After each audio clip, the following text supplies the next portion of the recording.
Johnny Carson's The Tonight Show was far more than a successful late-night television program. It became one of the defining cultural institutions in American entertainment. For nearly 30 years, millions of viewers tuned in each night to watch Carson's effortless interviews, sharp wit, and unforgettable conversations with some of the biggest stars in Hollywood. Guests such as Joan Rivers, Wayne Newton, and countless other entertainers helped create memorable television moments that are still remembered today. Yet behind the polished performances and easy laughter, the atmosphere was not always as relaxed as it appeared. Carson was known for demanding high standards, and those who worked with him often described a private side that could be far more intense than the calm personality audiences saw on screen. His frustration occasionally surfaced behind the scenes, and on at least one occasion, a guest's behavior crossed a line so completely that Carson permanently barred that individual from ever returning to the show. John William Carson was born on October 23, 1925, in Corning, Iowa, before spending much of his childhood in small Midwestern communities.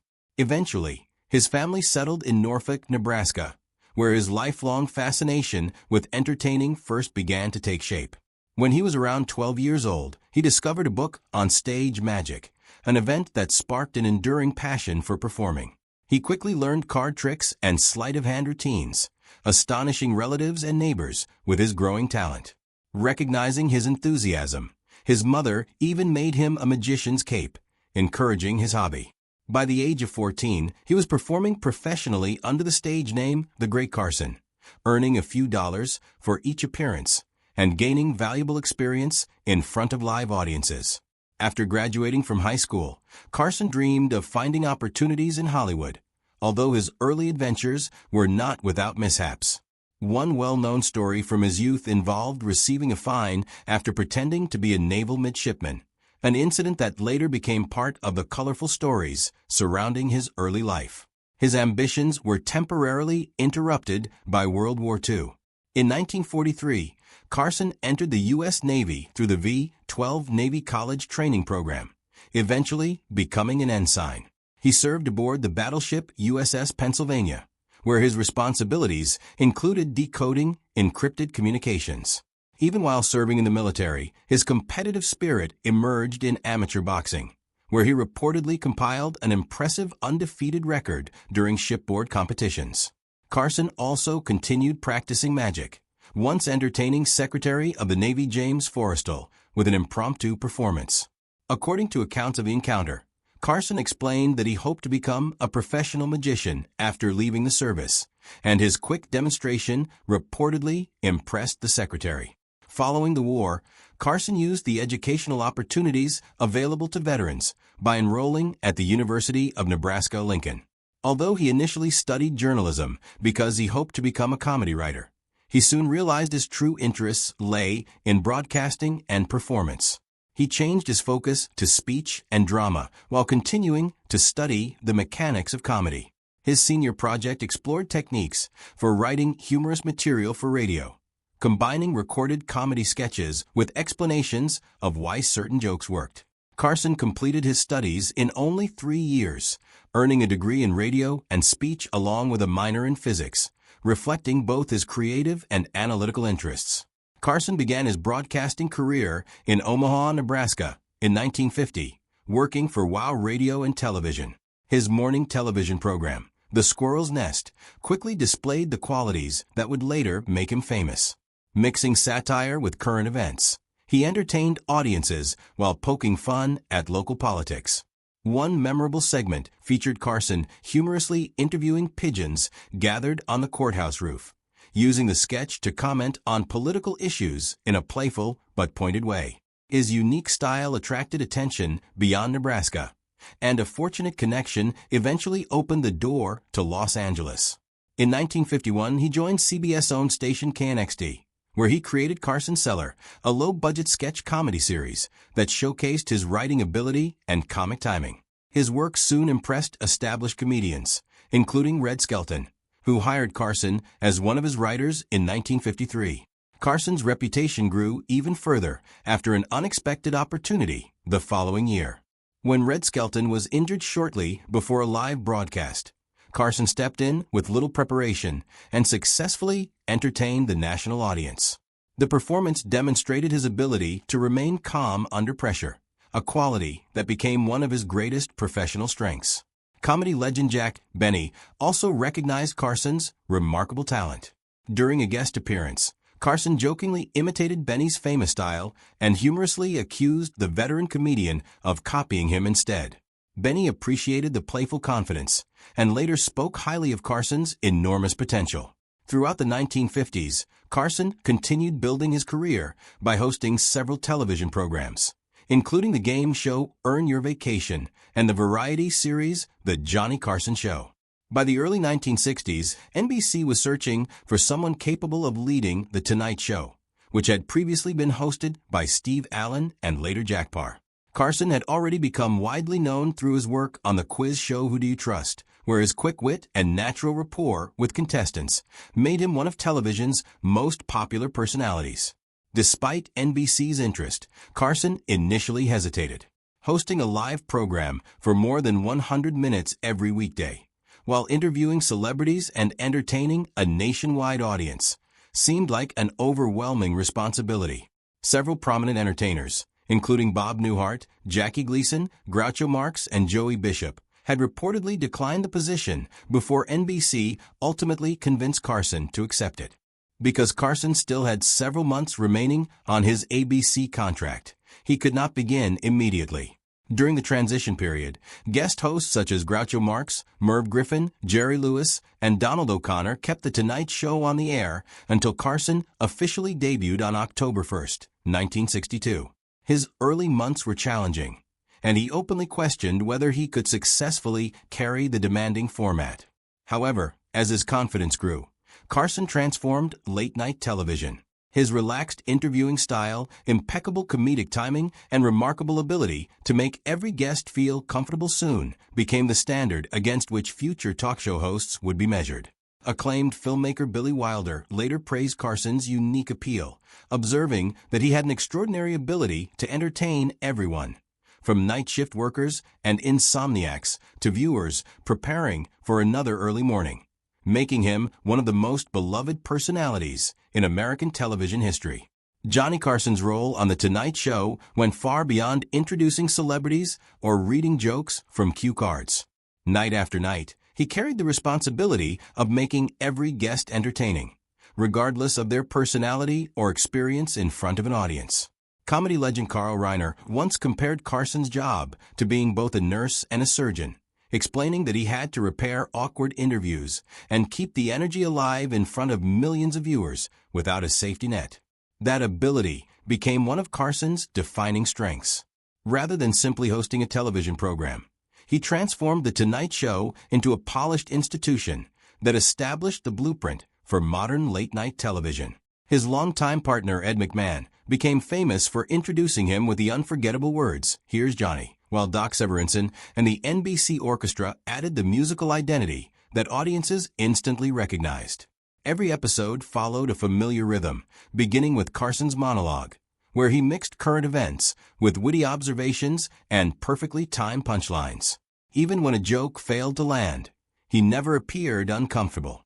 Instead, he often laughed at himself, performed his playful soft shoe dance to the tune of Tea for Two, or leaned toward the microphone to deliver one of his trademark deadpan announcements, instantly turning an awkward silence into another laugh.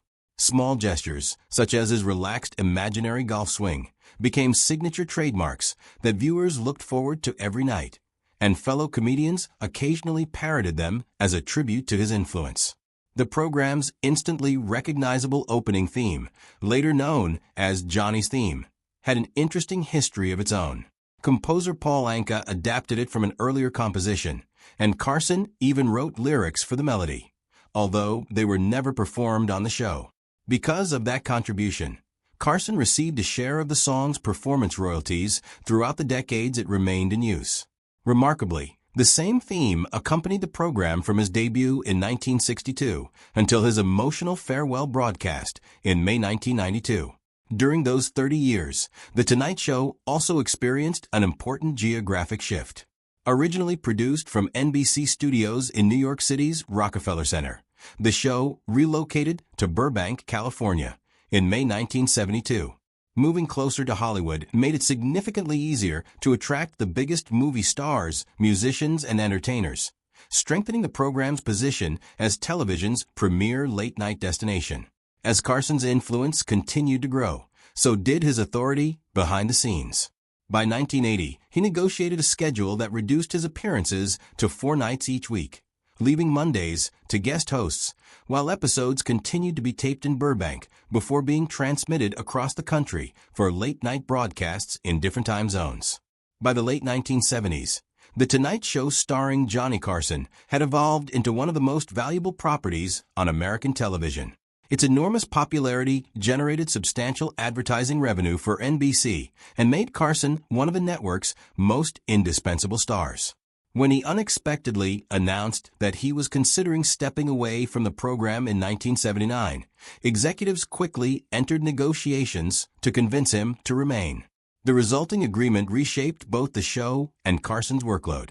The broadcast was shortened from 90 minutes to 1 hour, allowing Carson to host fewer episodes while still remaining the face of late-night television. NBC relied on a combination of guest hosts to fill the remaining nights. Joan Rivers became the program's permanent guest host during the early 1980s before later departing, after which comedians including George Carlin, Gary Shandling, and eventually Jay Leno regularly filled the chair. To maintain audience interest during Carson's reduced schedule, NBC also introduced reruns featuring classic interviews and memorable comedy segments, proving that viewers remained just as eager to watch past episodes as new ones. Despite working fewer nights, Carson's popularity and financial success continued to rise. During the mid-1970s, he became one of the highest-paid personalities in television, earning millions of dollars annually. Hollywood studios repeatedly tried to convince him to move into feature films, but Carson consistently declined opportunities that many actors would have considered dream roles. Reports over the years have claimed that he passed on projects including The Thomas Crown Affair, Blazing Saddles, and Martin Scorsese's The King of Comedy. While some of these casting stories remain disputed or have never been fully confirmed, they reflect how highly filmmakers regarded Carson's talent and screen presence. His greatest achievements, however, remained on television. In 1987, his extraordinary contribution to broadcasting was recognized with a prestigious Peabody Award celebrating his 25 years as host of The Tonight Show. By then, Carson had become more than a successful entertainer. He was widely viewed as a cultural institution whose influence shaped comedy, Celebrate, Why interviews, and late-night television for generations. Appearing on Johnny Carson's stage could dramatically change a performer's career. A memorable interview or stand-up performance often introduced comedians, actors, and musicians to millions of Americans overnight. Yet Carson also had a reputation for distancing himself from people once professional relationships broke down. One of the most discussed examples involved Joan Rivers. Carson had played a significant role in helping launch her career, frequently inviting her to appear on the show and selecting her as a regular guest host. Their on-air chemistry made many viewers believe they shared a close friendship. However, in 1986, Rivers accepted an offer to host her own late-night program on the Fox network without informing Carson beforehand. According to numerous interviews given by Rivers in later years, Carson felt deeply hurt by how he learned of her decision. Afterward, she no longer appeared on The Tonight Show, and despite her repeated attempts to reconcile, the two never repaired their relationship before Carson's death in 2005. Over the years, tabloids fueled rumors suggesting there had been a romantic relationship between them, but no credible evidence has ever supported those claims, and historians generally regard the stories as speculation rather than established fact. Another entertainer whose relationship with Carson reportedly cooled was impressionist Rich Little. Famous for his uncanny celebrity impersonations, Little had become a familiar face on The Tonight Show during the 1970s. His impression of Johnny Carson himself often delighted audiences, but as with many stories surrounding Carson's private opinions, accounts of any lasting disagreement vary depending on the source. What remains clear is that Carson's approval carried enormous weight in the entertainment industry. During his remarkable three-decade run, he had the rare ability to introduce unknown talent to America, while also shaping the careers of many established stars, making his influence one of the most powerful forces in television history. During the late 1970s and early 1980s, comedian Rich Little became famous for his uncanny impression of Johnny Carson. He performed the impression almost everywhere, from comedy clubs and award shows to appearances on The Tonight Show itself. At first, Carson appeared to enjoy the jokes and laughed along with the audience. Behind the scenes, however, the constant impersonations reportedly became a source of frustration. By 1982, Rich Little's invitations to appear on The Tonight Show had suddenly stopped. Little later claimed that Carson had effectively banned him because he had mocked the host one too many times. Producers from the show, on the other hand, maintained that the decision had nothing to do with Carson's personal feelings, arguing instead that Little's act had simply become repetitive. Whatever the real reason, the situation sent a powerful message throughout the entertainment industry. Repeatedly making Johnny Carson the target of your comedy could come with serious consequences. Years later, Rich Little found an ironic form of redemption when he portrayed Carson in HBO's The Late Shift, a film that explored the intense behind-the-scenes battle over the future of The Tonight Show. By then, Carson's influence over late-night television had already become legendary. Even so, while being shut out of The Tonight Show could slow a comedian's career, many performers eventually rebuilt their success through other television appearances, stand-up tours, and new opportunities. One of the most unforgettable controversies in the show's history involved comedian Bobcat Goldthwait. On May 9, 1994, during a live taping of The Tonight Show hosted by Jay Leno, Goldthwait stunned everyone by setting his guest chair on fire. The shocking act was not part of a planned comedy routine and immediately threw the studio into chaos. Audience members watched in disbelief as producers and security rushed to extinguish the flames, while Jay Leno was left trying to regain control of the broadcast. The incident quickly became one of the most infamous moments in late-night television history. Goldthwait was arrested after the show, fined $2,700, and avoided jail only after agreeing to participate in public service announcements promoting fire safety. Unsurprisingly, the stunt effectively ended his appearances on The Tonight Show. To his credit, Leno later showed he had no lasting personal grudge by allowing Goldthwait to make a brief comedic cameo in a later episode, where he appeared buried in the ground, a humorous reminder that the earlier incident had not been forgotten. Another memorable clash came during Jay Leno's tenure as host. When Leno inherited The Tonight Show in 1992, radio personality Howard Stern initially supported him during the highly publicized transition. That relationship changed dramatically in 1995 when Stern arrived as a guest with two bikini-clad models and quickly pushed the interview far beyond the limits of network television. As the segment became increasingly outrageous, much of the material was considered too explicit for broadcast standards. According to reports, the atmosphere became so uncomfortable that Jay Leno eventually walked off the stage rather than continue the interview. When the episode aired, many of Stern's most controversial moments had been edited out, reflecting the show's effort to maintain its standards despite the chaotic appearance.